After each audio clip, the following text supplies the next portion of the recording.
G'day and welcome back. Today I've got a speaker field coil, and I know I've done one before.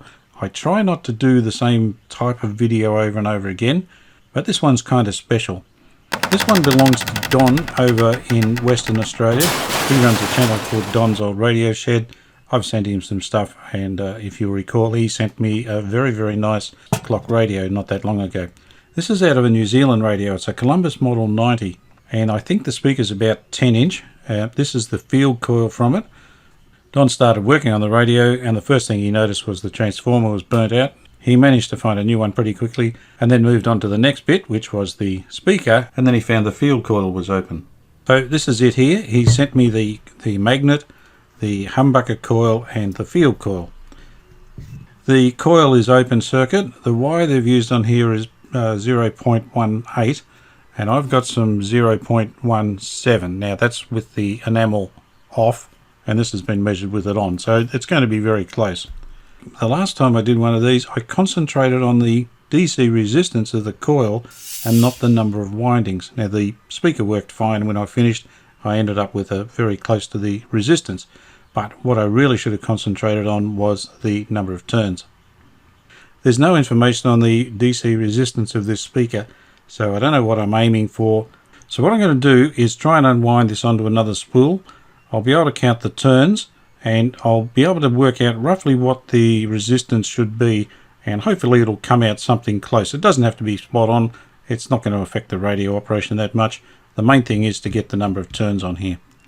I stretched out my new wire and the wire off here on my kitchen bench.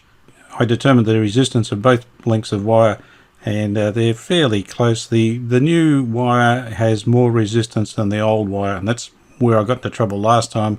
I didn't end up with enough turns, but I had the correct resistance. As I said, this time I'm going to concentrate on the number of turns on the coil and not worry so much about the resistance of it.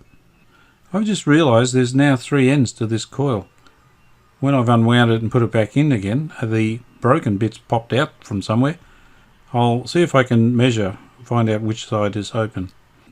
The wire with the blue tape is the one that's just poked out of the coil in the middle there somewhere. So I put a wire on that. This outer one here, I actually broke it when I was measuring it. That's where I've joined it. I simply twisted it together. We've got 146, 147 ohms.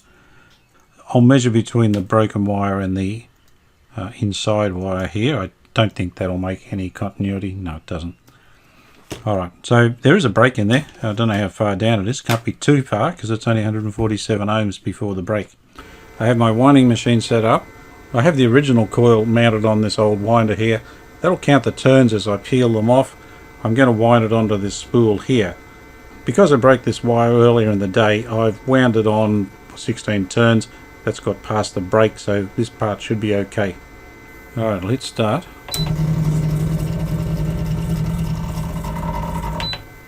That didn't last long at all, did it? That broke while I was trying to wind it, and what had happened was another piece of wire had popped out of the coil and got wrapped up in the main wire. And I think that's the other end of the break, so I've cleaned them and joined them together, and I'll check for continuity. I need to find the inside coil, which is here. So I put a clip lead on there, and if I put my clip lead on the main wire that's popping out of the side of the coil, this should read 1.5, and there it is, 1.43. Alright, I'll resume unwinding. I've set it all up again, and hopefully it'll work this time.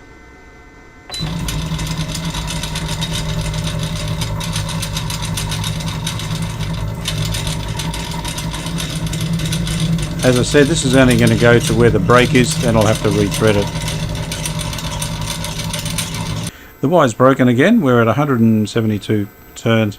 I'll just keep doing this until I get to the broken bit, and we'll have a look at that. Right, I've got up to where the break was in the wire. We're at 1135 turns in, and I can see why it's broken. You can see the spot of corrosion there in the wire. That's why the wire breaks.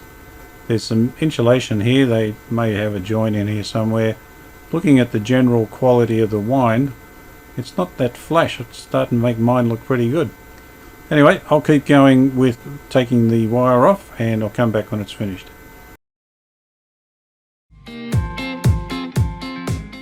It's finished winding. That's the number of turns. It took a little while to do. It kept breaking and each time it had a little spot of corrosion. I'll set up to do the rewind. I'm all set up to do the rewind. I've programmed the computer here. I'm winding the wire off a spindle. It should be strong enough to pull that without breaking.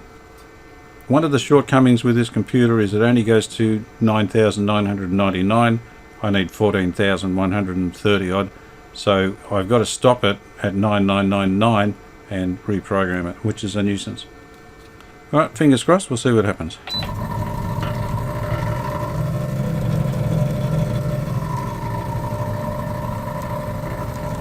Looks nice. It's winding off the spool without any trouble there, so I think I'm okay there.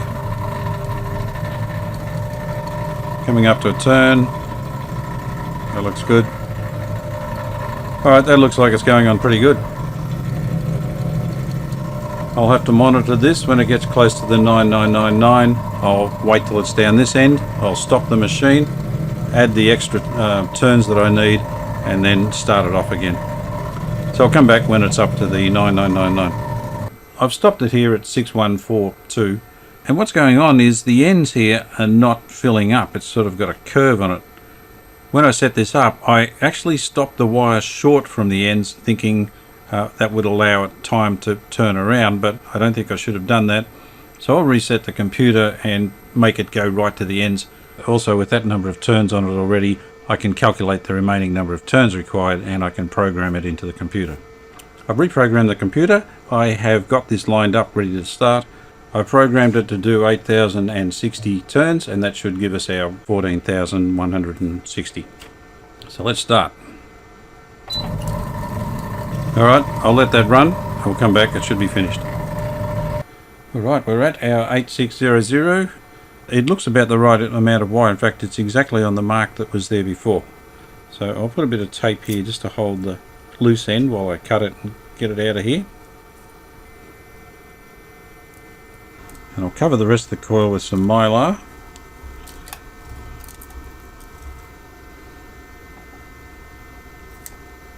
And I'll pull that end of the wire out of the way and then put some tape on this side. That'll do. I'll take it out of the rig and I'll measure the resistance, see how close we are. I've cleaned some insulation off the end there. So I'll put my clips on here. And I calculate, using the resistance that I got yesterday, that it'll be just under the 1500, maybe. It's not working. No, hang on.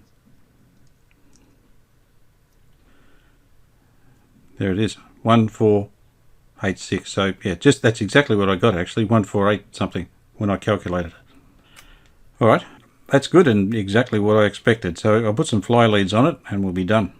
I'll put a bit of tape on the wire coming out from the inside of the coil there. That'll protect that. I have some lengths of wire for the fly leads there. I'll just clear a bit of the enamel off this one. Just wrap the wire around the larger fly lead there. Bit of solder on there.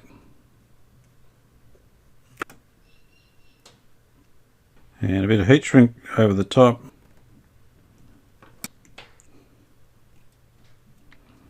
I'll put a bit of tape on it and that'll hold it, and I'll do a full wrap around. I have a bit of fish paper here. I'll just finish this off. Just make it look a bit pretty. There it is. Alright, I can send that back to Don. I think he'll be quite happy with that. Don should have his video out now or very shortly. I'm very interested to go over and have a look. I'll leave a link in the description. You can see if his field coil is going to work for him or just burn up when he puts power on it. This was a very short video, just trying to show what I learned from the first time I did one of these, and I've improved on it the second time, and that's what it's all about. I hope you enjoyed watching this, and I hope you can join me next time for my next radio adventure.